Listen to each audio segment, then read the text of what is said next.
Whoa, what a great year for gamers! There are so many games that are coming out this year that I really want to play. I can't afford them all, unfortunately.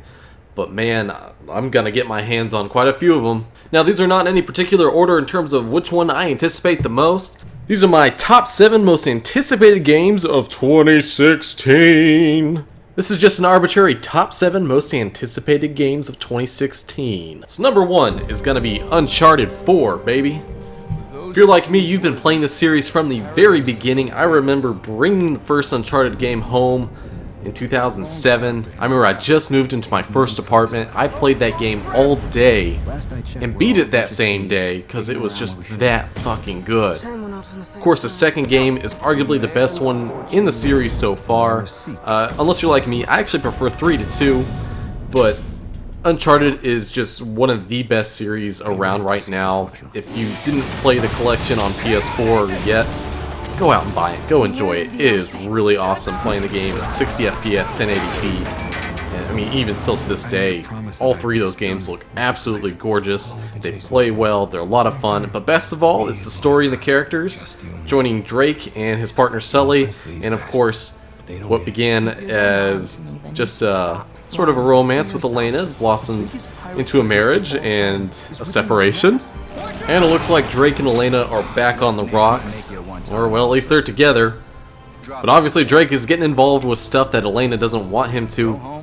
Obviously she just wants a normal, stable life with a regular job for both him and her in a regular life. Obviously Drake can't stop treasure hunting, especially when his brother shows up and they've just got to go out on a little adventure. Number 2. Mirror's Edge Catalyst.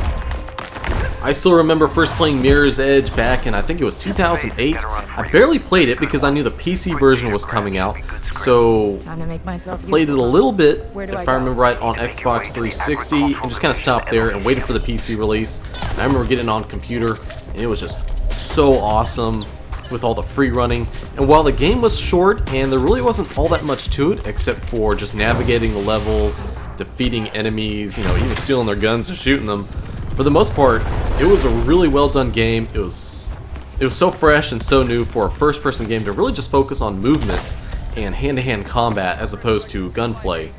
Of course, many of us were waiting for the sequel that DICE sort of hinted that they were going to make, but it's been 8 years almost since the first Mirror's Edge came out, and we're not too sure if Catalyst is a prequel, a follow-up, or just sort of a reboot for the franchise. It looks more like a reboot more than anything. But I'm excited as hell to play this game. We've had to wait so long for it, and just so many of us original Mirror's Edge fans are so absolutely excited. I'll be perfectly honest, I'm sort of tentative about moving towards a semi-open world hub system that this game is going for, as opposed to the first game, which was completely linear. But as long as they can nail the gameplay down from the original game, I'm good. Don't worry, Noah. It'll be awesome. That's all it needs. Just nail that original gameplay down. And so number 3, we have Doom. I'll be perfectly honest, my experience with the Doom franchise is almost non-existent. I've played Doom 3 a little bit of the original version, and I played a little bit of the BFG version. I have it on Steam, but just for whatever reason, I just never get around to it, or I just never feel like playing it.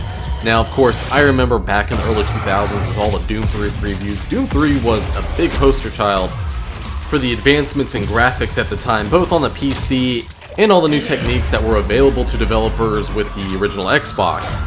Even though things like bump mapping and normal mapping weren't exactly standard at that time, they would become standard because that system was more than capable of it. And Doom 3 on Xbox was a pretty impressive game, considering the Xbox was much more limited than the graphics cards that were available in 2004. Of course, one big piece of flack that Doom 3 always got was for not being, I guess, as run and gun and crazy as the Dooms before it. You know, I've seen plenty of footage of the old Doom game. Some people have been comparing Brutal Doom to this newest Doom game, just to show that this newest Doom game really doesn't exactly capture that old aesthetic and gameplay of the original. And while it isn't exactly like those old games, it looks pretty good. It really reminds me of FPSs from the early 2000s, where it was just Gunplay was a big part of it. You know, it wasn't all about aim down sights, getting those exact shots in. It was about running up to an enemy and just blowing his ass away with a shotgun or an automatic weapon of some sort and just taking out enemies left and right. You're not worried about aiming down the sights. You're just worried about getting that gun on the target and shooting him before he gets to you. And I really think it's that harkening back to old style FPS gameplay that just makes it look really good, and it's just really exciting to me. I will definitely be picking that up as soon as it hits. In a very similar manner to this new Doom that's coming out, my next game is Shadow Warrior 2. I'll be honest, I haven't beaten the first one the first one that came out in 2013, but I've played quite a bit of it. I think about halfway through that game. I need to finish it. But kind of like Doom, is harkening back to the old sensibilities of old school FPS. First Shadow Warrior did this absolutely outright, and it was just so fucking fun to run around shooting shit and to just slash people and your enemies with your katana. And of course you could gain new skills to better fight them, as well as other abilities to like heal yourself, etc, etc. But even despite those what I call FPS plus antics in Shadow Warrior, just the base gameplay is a lot of fun in Shadow Warrior. And like I said, it harkens back to that old school FPS aesthetic of just running around, shooting enemies left and right. And of course, you got an over-the-top protagonist that you play as. You know, he's very un-PC. But then again, you know, these days to get away without being PC, you have to use a character that's not white, etc, etc. But whatever, who fucking cares? Liu Wang in Shadow Warrior is so fucking awesome, and the voice acting is a really fun game. Shadow Warrior 2 really is just gonna take it to the next level, it looks like. One thing that looks a lot better than this last Shadow Warrior game is the gunplay looks vastly improved, because gunplay, it felt kind of, I don't want to say static in Shadow Warrior, the one that came out in 2013, but it felt like it could be a little bit better. And this game looks just absolutely awesome. I do not like the fact that you're constantly seeing health points being taken away from your enemies. I don't think that's really as necessary as some people might think it is or want it. I prefer to sort of not know how much damage my enemies have taken. That way, there's that level of uncertainty and desperation in fighting them. All I know is I need to finish that first game before I run into this second one not knowing exactly everything that's going on. Not like it really fucking matters. Alright, moving on. My next very anticipated game this year is going to be Battlefield 5. Funny thing about Battlefield 5 is we don't know jack shit about Battlefield 5. Whether it's going to be the rumored World War I setting, or what I am hoping for is a true sequel to Battlefield 2142, which is, next to Battlefield 2, probably my favorite game in the series. Despite the glitches and spotty netcode that was in Battlefield 2142, which I kind of inherited from Battlefield 2, Battlefield 2142 is probably the best futuristic FPS in terms of realism, just shit your pants scary scenario, extremely realistic yet futuristic weapons, and just the overall scope of the game being based on the Battlefield series just felt incredibly good, incredibly realistic, and just made so much sense for a futuristic game. Because most futuristic games are like Doom or like Halo, you know, they're obviously futuristic, they need to be futuristic, but not everything necessarily makes sense in that universe. As opposed to 2142, the weapons make sense, the scenario makes sense, the tactics make sense to a certain degree. I mean, it's a video game, but just like 2142 was so fucking scary when you played it. Just orbital artillery, you got mechs, you got guns that just sound so different from the guns that we know of today, but were just so powerful. I mean, it was scary, but the game was so fun, being based on the already established BF2 style of gameplay with squads, and of course very large maps. A lot of the maps were a little too linear, I think. Now, if Battlefield 5 turns out to be a World War I shooter, I'm still going to be excited for it, because there have been a lot of interesting games in the past few years that have gone down roads that are not the standard FPS fare. Like take for instance Verdun, which I haven't played, but I've seen a lot of stuff online. Verdun looks awesome, and I need to play it. I know I haven't, and what can I say about it? Well, it looks pretty awesome, but I have played Red Orchestra 2, which just took the whole FPS genre, and I won't say turn it, you know, on its head, but said, okay, let's make a realistic FPS with a lot of the newer sensibilities like aim down sight, etc., etc. Let's make it super realistic, super brutal. But because of that, it is an incredibly personally rewarding game to succeed and win a Red Orchestra 2 match. And while I certainly think Battlefield, if it goes down the World War II or World War I route, even though it won't be super realistic like Red Orchestra 2 or Verdun, I think there's a lot of potential for a renewed interest in World War I and World War II games in that scenario. Actually, there isn't very many World War I games in general. But despite the sort of hatred for World War II games that kind of happened a few years ago, which, you know, makes sense because there were just so many, I wouldn't mind going back to those scenarios just because you got automatic weapons versus bolt actions, you know, mainline Battlefield weapons that went up against each other, but make for some interesting gameplay, interesting tactics. You could even admit that, you could even say that modern weapons and modern weaponry, like computer-controlled tanks, missiles, etc., just kind of cheapen the experience of fighting against another person. So once again, I'm pretty excited about Battlefield 5 and all the different directions it goes. I just hope it's not another modern warfare game, even though Battlefield 3 and Battlefield 4, and also Battlefield 2 were all fun.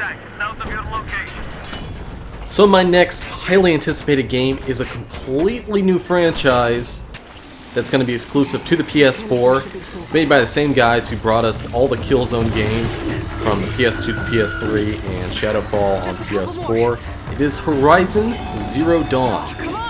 Now we don't know the complete story or the scenario of Horizon Zero Dawn, but it's pretty obvious machines took over civilization and society, and humans have been regulated to be in a more primitive society.